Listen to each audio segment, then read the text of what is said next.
ሰላም ሰላም ኩላትኩም ኣብ ኩሉ ኩርናዓት ዓለም ኮይንኩም ነዚ መደብ እዚ ትከታተሉ ህፃናት ከመይ ቀኒኹም ድሓን ቀኒኹም ጽቡቕ ንፋዓት ስለዚ ኣብ ዝሓለፈ ትምህርትና ብዛዕባ ፊደል ረ ተማሂርና ነርና ትዝክሮ ዶ ንፋዓት ስለዚ ለምዓት ኻኒ ብኻልእ ሓድሽ ፊደል ፈ ዝበሃል ክንመሃር ኢና እሺ ብራቮታት ስለዚ ከም ትኩሉ ግዜ ንገብሮ ኣነ ከም በወልኩም ንሶም ካኒ ደድሕሪ ተድምፁ እሺ ብራቮታት ተዳሊኹም ዶ ጀምር በሉ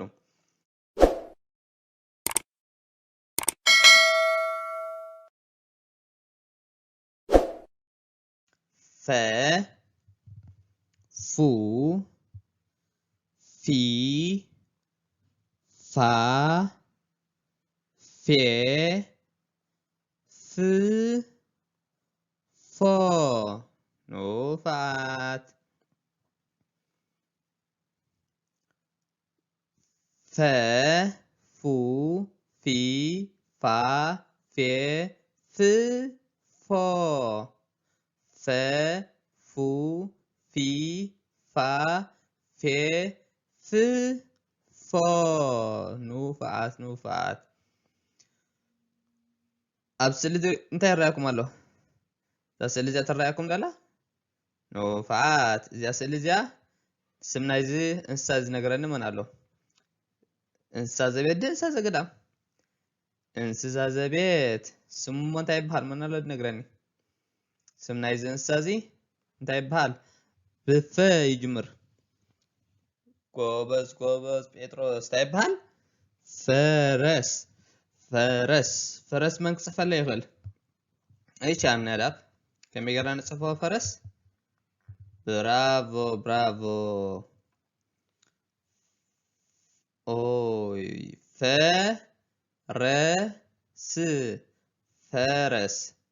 ፈረስ ንፋዓት ኦይ ኣብዚ ኸ እንታይ ይረኣየኩም ኣሎ ኣብዚ ኸ ጓህርሎ ሓቂ ዶ ኣብዚ እንዳነደደ ከሎ ኣብዚ ኸ ምስ ጠፍአ እዚ እንታይ ኢልና ንፅውዖ እዚ ብፈ ዝጅምር እንታይ ኢልና ንፅውዖ ወይ ከዓ እንታይ ይበሃል ከምዚ ዓይነት ርኢኹም ዶ ትፈልጡ ያ እዋ ኣሎ ኣብዚ ኸማን ፈ መን ነግረኒ ተምሪ ፈሓም ብራቮ እንታይ ይበሃል ፈሓም መን ክፅሕፈለ ይኽእል ፈሓም ኦኬ ሳምሪ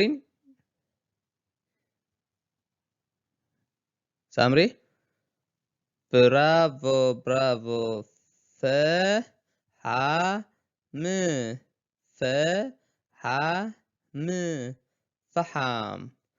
ፈሓም ብራቮ ፈ ፉ ፊ ፋ ፌ ፍ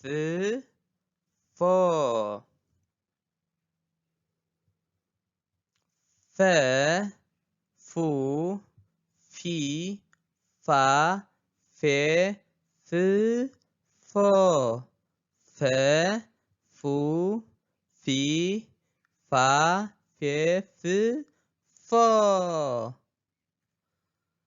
እሺ ኣብዚ እንታይ ይረኣየኩም ኣሎ ኣብዚ ማይ ይውዕል ሓቂ ዶ ማይ እንታይ ይገብር ኣሎ ይፈልሕ ስለዚ እንታይ ንብል ፈለሐ መን ክፅሕፈለ ይኽእል ፈለሐ ክፅሕፈለይ ዝኽእል መን ኣሎ ጴጥሮስ ብራቮ ከመይ ጌርና ንፅሕፋ ፈለሐ ጎበዝ ፈልሐ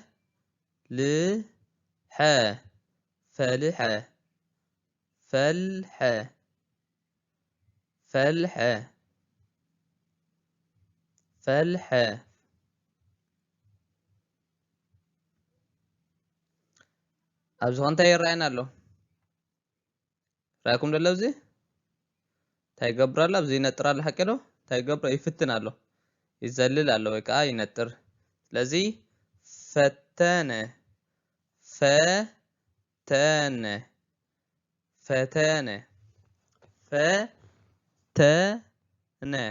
ፈተነ ኦይ ኣብዚ ኸ እንታይ ይረአየኩም ኣሎ መን ኣሎ ዝነግረኒ ገዛውቲ እንታይ ይኾን ኣሎ ኣብዚ ዓብዪ ገዛውቲ ዝነበረ ዓብዪ ህንፃ ዝነበረ እንታይ ይኾን ኣሎ ጎበዝ ጎበዝ ይበል እንታይ ይበሃል ይፈርስ ኣሎ ሓቂ ዶ ፈረሰ ፈረሰ መን ክፅፈለይ ይኽእል ፈረሰ መን ፅፈለይ ኦኬ ኣርሴማ ብራቮ ብራቮ ከመይ ይፅሓፍ ፈረሰ ፈረሰ ንፍእቲ ኦኬ ኣብዚ ኸ እንታይ ይረአየና ኣሎ ኣብዚ እንታይ ሒዙ ኣሎ እዚ ቀዳማይ ቁፅሪ 1 ቁፅሪ 2 ቁፅሪ 3 ስለዚ 1 2 3 4 እንዳበልካ እንታይ ትገብር ኣለኻ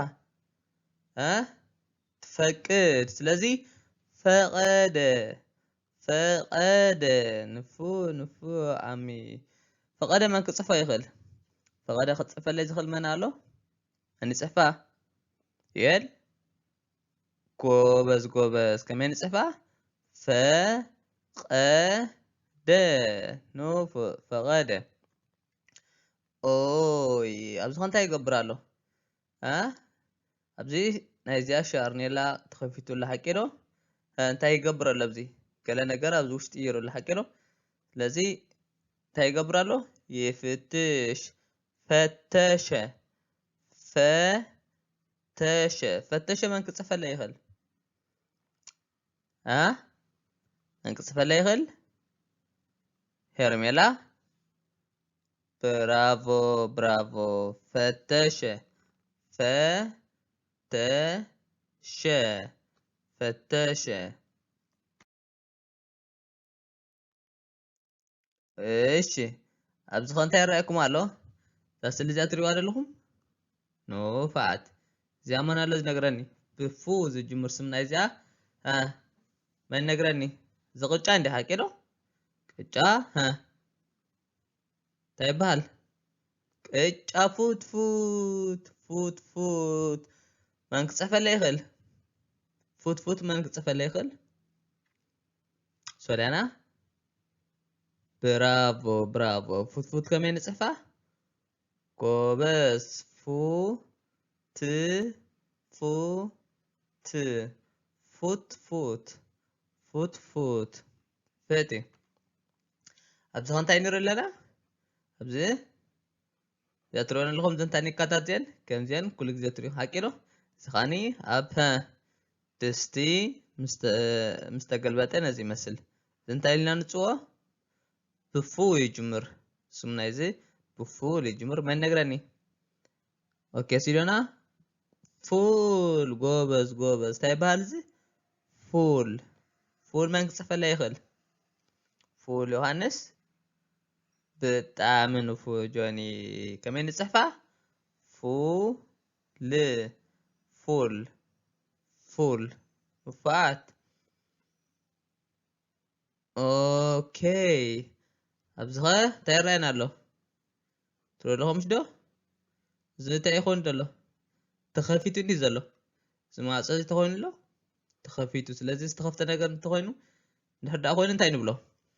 ክፉት ኩፉት ወይ ከመይ ገና ንፅሕፋ ክፉት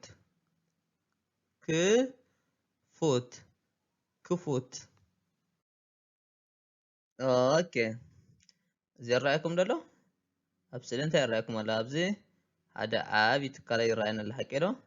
በዚ ኸዓኒ እንታይ ይገብር ኣሎ ትኪ ናብ ሰማይ የውፅእ ኣሎ ትሪእዎ ኣለኹም ዶ ስለዚ ከምዚ ዓይነት ትካል እንድሕር ደኣ ኮይኑ እንታይ ኢልና ንፅውዖ ብፋ ይጅምር መን ነግረኒ ኦኬ ጴጥሮስ ጎበዝ ጎበዝ እንታይ ይበሃል ፋብሪካ ፋብሪካ መን ክፅፈለይ ይኽእል ፋብሪካ ኦኬ ክርስቲያን ዋው ጎበዝ ጎበዝ ከመይ ይፅሓፍ ፋብሪካ ፋብሪካ ፋብሪካ ፋብሪካ ንፉዓት እዚ ኸ ይረአየኩም ደሎ ብፋ ይጅምር እዚ ኸ ቤት ቁርሲ ኣትኩም ባለኩም ትፈልጡ ከምዚ ዓይነት ምን አለ ዝነግረኒ ኦኬ ሰሊያና ፋታ ብራቮ እንታይ ይበሃል እዚ ፋታ መን ክፅፈለ ይኽእል አሚ ጎበዝ ከመይ ይፅሓፍ ፋታ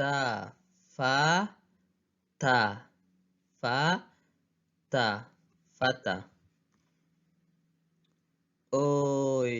እዚኣ ከመን ነግረኒ ስምና እዚኣ መን ኣሎ ዝፈልጣ እዚኣ ንሪኣ ዘለና ንብረት ስማ መን ክነግረኒ ይኽእል እንታይ ትበሃል ኦኬ ሳምሪ ፋኑስ ክትነፍዑ እንታይ ትበሃል እዚኣ ፋኑስ መን ክፅሕፈላ ይኽእል የል ጎበዝ ከመይ ትፅሓፍ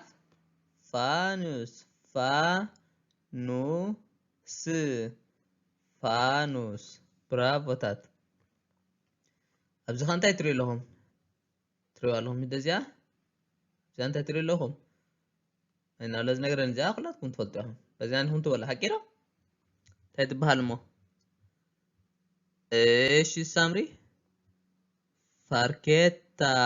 ፋርኬታ መን ክፅሕፈላ ይኽእል ከመይ ትፅሓፍ ፋርኬታ ከመይ ትፅሓፍ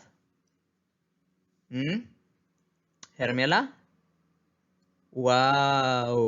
ጎበዝ ከመይ ንፅሕፋ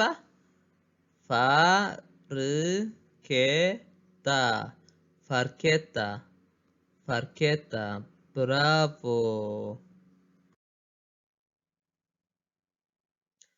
ኦኬ ኣብዚ ኸ ይረአየና ደሎ እዚ እውን ኩላትኩም ትፈልጥዎ ሓቂ ዶ ባባ ማማ ቡን ይሰትዩ ዶ እንታይ ይሰትዩ እሞ ንፎ ጴጥሮስ እዚ እንታይ ኢልና ንፅኦ ፍንጃል ስምና እዚ እንታይ ይበሃል ፍንጃል እዚኣ ጀበና ሓቂ ዶ እዚ ኸዓኒ ፍንጃል ፍንጃል ከመይ ጌርና ንፅሕፋ ክንክፅፈለ ይኽእል ኣርሴማ ብራቮ ከመይ ንፅሕፋ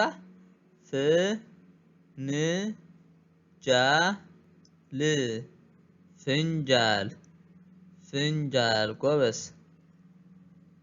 ኦይ ኣብዚ ኸ እንታይ ይረአየና ኣሎ እዚ ዝተፈላለየ ዓይነት እንታይ ይረአየና ኣሎ እንታይ ይረአየኩም ኣሎ እዚ ፍሩታ መን ኣለ ዝፅሕፈለይ መን ክፅሕፈለ ይኽእል እዚኦም ዝተፈላለዩ ዓይነት ፍሩታታት ኣለዉ ሓቂ ዶ መን ክፅሕፈለ ይኽእል ሲዶና ጎበዝ ፍሩታታት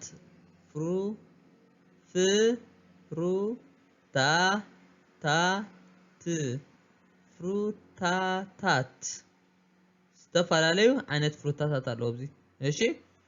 በጣም ንፋዓት መን ኣለ እዚኣ ዘንብባ መን ክንብበለ ይኽእል እዚኣ ኦኬ ሳምሪ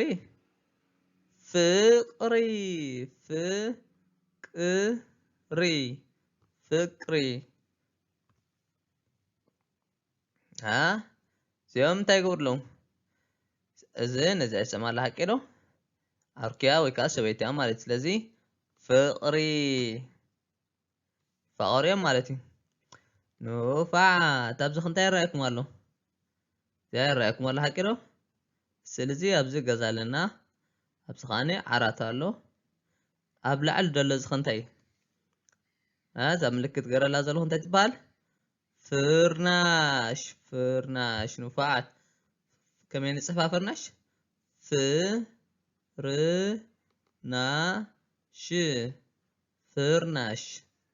እዚኣ እንታይ ትበሃል ኣብ ላዕሊ ደላ ፍርናሽ እሺ እዚኣ ትረአየና ኣላ ምሽ እዚኣ እንታይ ትበሃል እዚኣ ሓዊ ኣብዚ እንታይ ኣሎ ፈሓም ኣሎ ኣብዚኣ ከዓ ሻሂ ነፍልሕ ኣለና ሓቂ ዶ እዚኣ መትሓዚ እዚኣ እንታይ ኢልና ንፅዋዕ እዛ መሳርሒ እዚኣ እንታይ ኢልና ንፅዋዕ ብፎ ይጅምር ስማ እሺ ሰልያና ጎበዝ እንታይ ትበሃል ፎርኔሎ ከመይ ጌርና ንፅሕፋ መን ክነግረኒ ይኽእል اوكي سيدونا برافو خميت صحف فو ر ني لو فورنيلو بتام النفعات زي هتراينا دلا زي رايك وان حكيرو زنتاي بحال زخدان زي زعينت كلان كم زعينت كلان تاي بحال ها من قالو زنقراني اوكي سوليانا شوفون شوفون تاي بحال زي شوفون شوفون من قصفة ليخل من قصفة يخل أرسمه واو نفعتي كمان يتصحف شوفون فو ن شوفون بتاع نفعتي نفعت ايشي بزات رأيكم دلا زي ملك تغير الله زلخو يرايكم ولا مش ابزي انت تري لهم صعدا حكي له ابزي حارج عين تري لهم زي انت يبحال اب صغري خمزه عين دحر وصيكا ها اب راسها وي اب صغري ناي راسها كم زي دحر كوين انت يبحال فور تيبال فور من كصفه لا يخل فور من كصفه يخل ها هرميلا برافو خميت صاف ጎበዝ ፎ ር ፎሮፎር ጎበዝ ኑፋት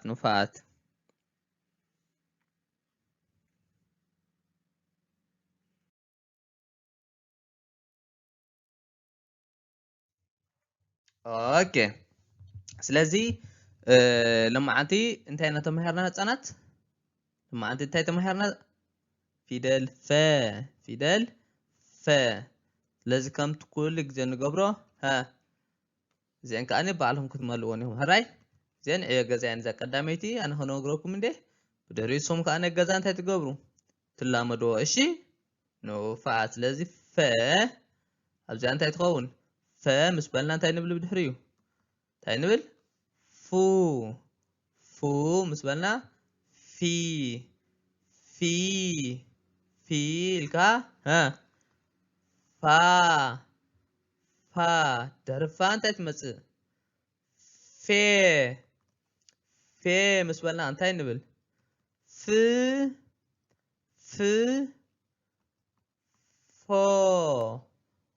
ፎ ኑፋት እስከዚያ ከባዕልኩም ኣለዋ ሕጂ ባዕሎም እስከ ነገርኒ ፈ ምስ በልካ እንታይ ንብል ጎበዝ ፉ ምስ በልና ፊ ምስ በልና መናለ ዝነግረኒ ጎበዝ ፋ ደርፋ ፌ ምስ በልና እንታይ ንብል ፎ ኑፋት ፉ ፊ ፋ ፌ ፎ ፉ ፊ ፋ ፌ